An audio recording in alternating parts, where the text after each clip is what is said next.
What's up, everybody? It's Kristen. Welcome to this week's talk. May is Mental Health Awareness Month, if you don't already know. And so each week of the month, I've been going through a mental health topic specific to women. And week one was emotional eating, and last week was anxiety in women. And I did a quick poll on my Instagram this past week, and it was between two different topics, and depression actually won out for this week. And so that's what I'm going to talk about today. This is a subject that I know about both personally and professionally, having experienced it myself, and often having sessions and clients that are dealing with depression themselves. So I just thought I would highlight, we hear a lot about depression, at least from my viewpoint.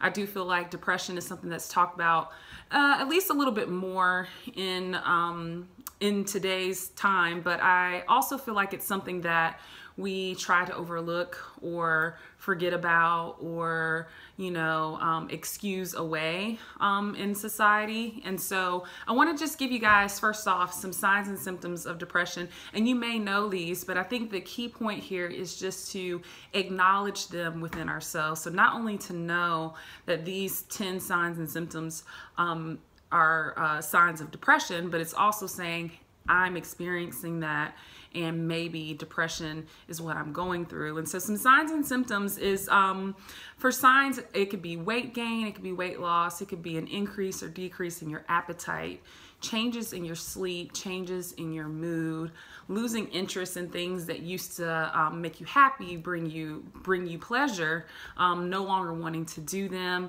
It could be isolating yourself. If you're typically a more social person, it could be, that you start isolating yourself. You could come out in self-harm, whether that be cutting or burning yourself or anything else that's harmful to yourself. It could come out and it'd be aches and pains and headaches and digestive issues that you didn't necessarily have before. And you may have experienced any of these signs and symptoms previously, but it's the cluster of them all together that really brings into the picture depression possibly being an option. And so if you're finding that these are the symptoms that you're going through, and then you're also having things like excessive crying and tearfulness and hopelessness and guilt and sadness and ruminating thoughts, and maybe even thoughts of harming yourself or ending your life, it's really time to get serious and go and get help for your depression. And so today I want to highlight some two specific circumstances where depression is common in women. And the first one is postpartum depression.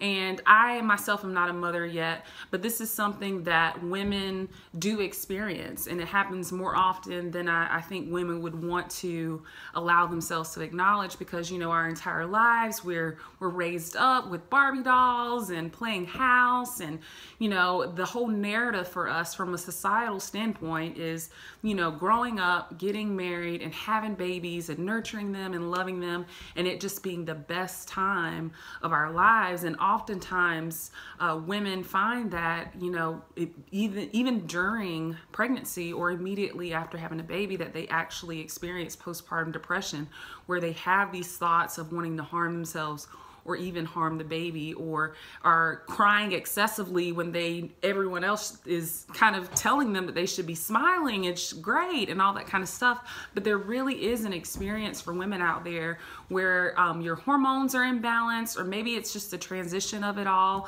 the weight of being a parent, can really weigh heavy. And so a lot of women experience depression.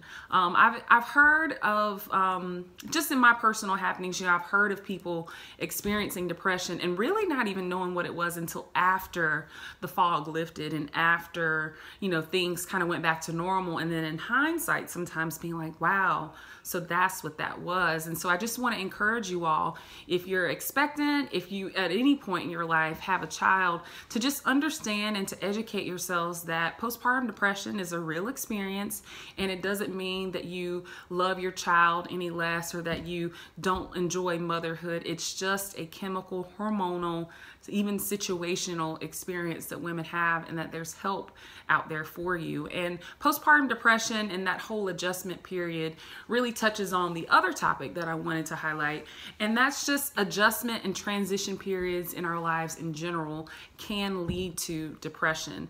And so that means graduating college, graduating from anything, being promoted in a job, changing jobs, moving to a different city.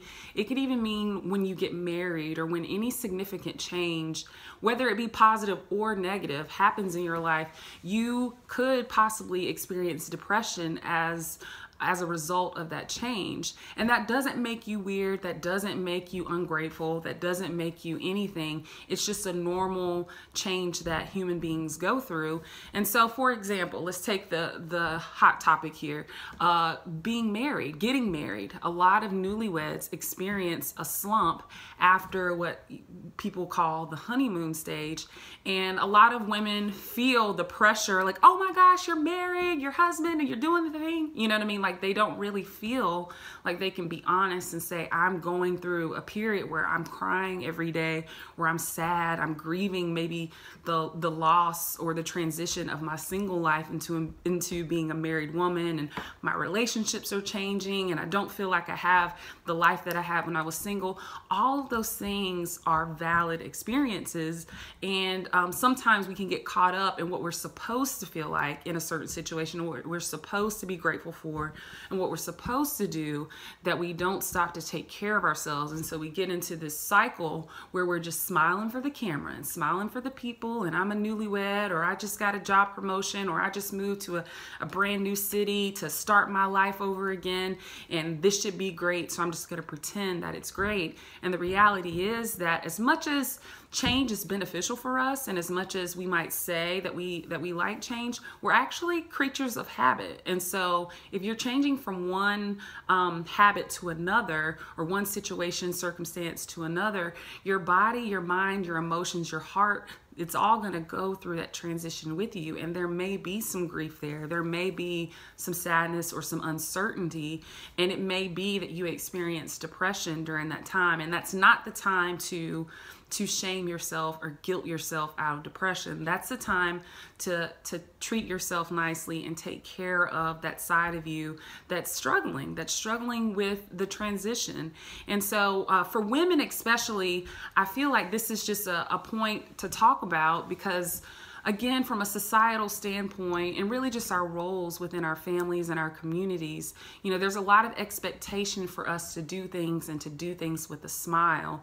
And the reality is that sometimes that gets hard, and sometimes it's just not possible for us. And so instead of continuing to strive for that mark, sometimes we have to step back and begin to take care of ourselves. And I personally have experienced this in my own life, in my own transitions, at periods where I should, quote unquote, should have been super happy, super grateful, you know, and even knew in my head that yes, I am happy for this. Yes, I am grateful for this, but still struggling emotionally. That's happened to me. I recently moved back home, and that's been overall a positive experience for me. It's allowed me to start a lot of new fresh ideas and things in my business. It's allowed me some flexibility financially, but it's also been hard because I've had to grieve the independent life that I was living not too long ago. And that's been hard for me. And I've noticed that,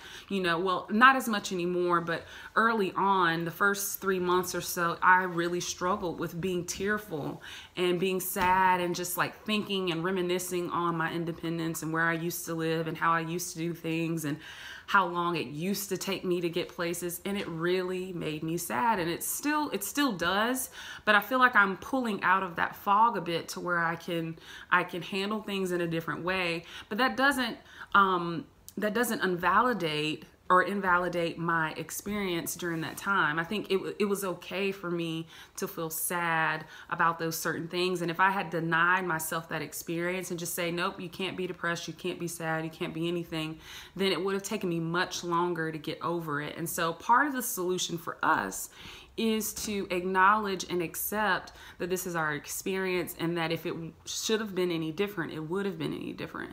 And so if I'm experiencing this, how can I take care of myself? How can I slow things down? How can I practice self-care, get the help that I need, talk to someone, get around a group of friends, get back involved, take some sort of action so that depression doesn't continue to pull me under. I think the more we can do that, the more overall we're going to be able to navigate through that season and find ourselves on the other side. And so if you find yourself going through an experience like that, I just encourage you to educate. Get online and just look up postpartum depression, look up adjustment disorder types of depression, or just major depression in general, and see if it's maybe something, not to diagnose yourself or anything, but just to see and to understand that it's a common thing, and that it doesn't mean that you're ungrateful, and it doesn't mean that something's wrong with you for going through these experiences. And I think that's the start for us as women to healing ourselves from the inside out. And so I hope this has been helpful for you. Thank you so much for everybody who gave me feedback on what you wanted to hear about. Feel free to message me, DM me with any questions you might have about this topic. And don't forget to believe, be free, and be well. Bye.